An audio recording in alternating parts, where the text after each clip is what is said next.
مناظر دیکھ کر آپ کو کیا لگتا ہے؟ یہ کیا ہے؟ کباڑ خانہ ہے نا؟ آپ کے خیال میں یہ کوئی کباڑ خانہ ہی ہے یا کوئی ڈمپنگ سائٹ یا پھر کوئی جوہر جہاں جگہ جگہ لوہا، ریت، بجری اور بٹی بکھری پڑے ہیں، گندا پانی اور کیچڑ؟ یہی کچھ نظر آ رہا ہے نا آپ کو؟ ہمیں بھی یہی نظر آیا تھا جب پہلی نظر پڑی تھی، مگر جب بتایا گیا کہ یہ کوئی کباڑ خانہ یا ڈمپنگ گراؤنڈ نہیں بلکہ خیبر پختونخوا کا واحد انٹرنیشنل کرکٹ اسٹیڈیم ہے تو ہم چونک گئے تھے، دماغ گھوم گیا تھا۔ یہ وہی ارباب نیاز اسٹیڈیم ہے جس میں کرکٹ کا آغاز پاکستان اور انڈیا کے درمیان ون ڈے میچ سے ہوا تھا، اور جہاں آخری ون ڈے بھی پاکستان اور انڈیا کے درمیان ہی کھیلا گیا تھا، مگر 21 برس قبل، جی ہاں 21 برس سے یہاں کوئی کرکٹ نہیں ہوئی۔ مطلب ارباب نیاز اسٹیڈیم کے کباڑ خانے میں بدلنے کی وجہ یہاں 21 سال سے کرکٹ کا نہ ہونا ہے؟ جی نہیں، یہ بھی اسی طرح غلط اندازہ ہے جس طرح ہم اسے غلطی سے کباڑ خانہ سمجھ بیٹھے تھے۔ وجہ پر بھی آتے ہیں، پہلے ذرا دیکھ تو لیجئے چل کیا رہا ہے، نظر ڈالیں، یہ اسٹیڈیم ہی ہے نا۔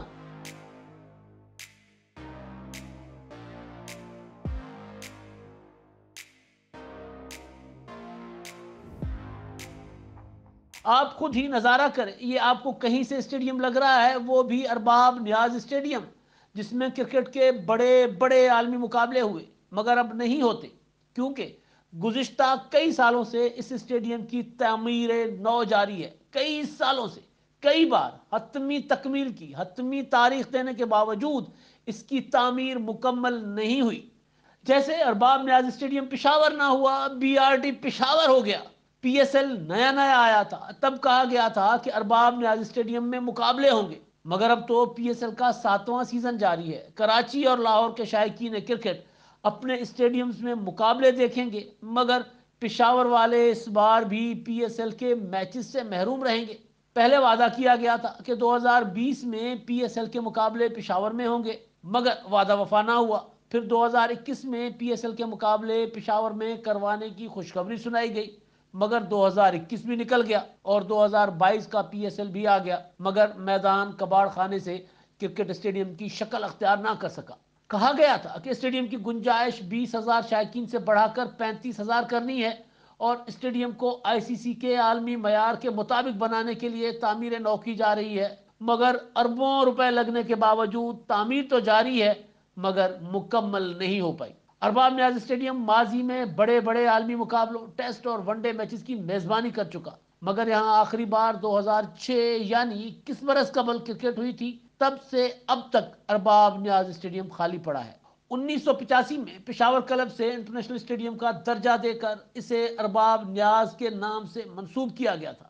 1985 سے اس اسٹیڈیم میں 17 ون ڈے میچز ہو چکے، 7 ٹیسٹ میچز ہوئے۔ ارباب نیاز اسٹیڈیم میں پہلا ون ڈے میچ نومبر 1984 میں پاکستان اور بھارت کے درمیان ہوا تھا، اور اب تک کا آخری ون ڈے میچ بھی دونوں روایتی حریف ممالک پاکستان اور انڈیا کے درمیان ہی کھیلا گیا۔ یہ میچ 6 فروری 2006 کو ہوا تھا، یعنی 21 سال پہلے۔ اس کے بعد یہاں کوئی ون ڈے مقابلہ نہیں ہوا، جبکہ ارباب نیاز اسٹیڈیم کی تاریخ کے مطابق یہاں پہلا ٹیسٹ پاکستان اور سری لنکا کے درمیان 8 ستمبر 1995 کو شروع ہوا تھا۔ آخری ٹیسٹ 2003 میں کھیلا گیا۔ 21 سال سے اس میدان میں کوئی مقابلہ نہیں ہوا۔ 2009 میں لاہور میں سری لنکا کی ٹیم پر دہشت گرد حملے کی وجہ سے پاکستان میں عالمی کرکٹ بند ہو گئی تھی، جو آہستہ آہستہ واپس آنا شروع ہوئی۔ اب بڑی بڑی ٹیمیں national stadium Karachi, Gaddafi stadium Lahore, یہاں تک کہ راولپنڈی اسٹیڈیم میں بھی کرکٹ کھیلنے آ رہی ہیں۔ عالمی کرکٹ پاکستان میں بحال ہو چکی، مگر ارباب نیاز اسٹیڈیم کی قسمت کو خیبر پختونخوا کی حکومت لے بیٹھی، جس سے نہ اسٹیڈیم کی تعمیر نو مکمل ہوتی ہے، نہ ہی یہاں کرکٹ کی واپسی ہو پا رہی ہے۔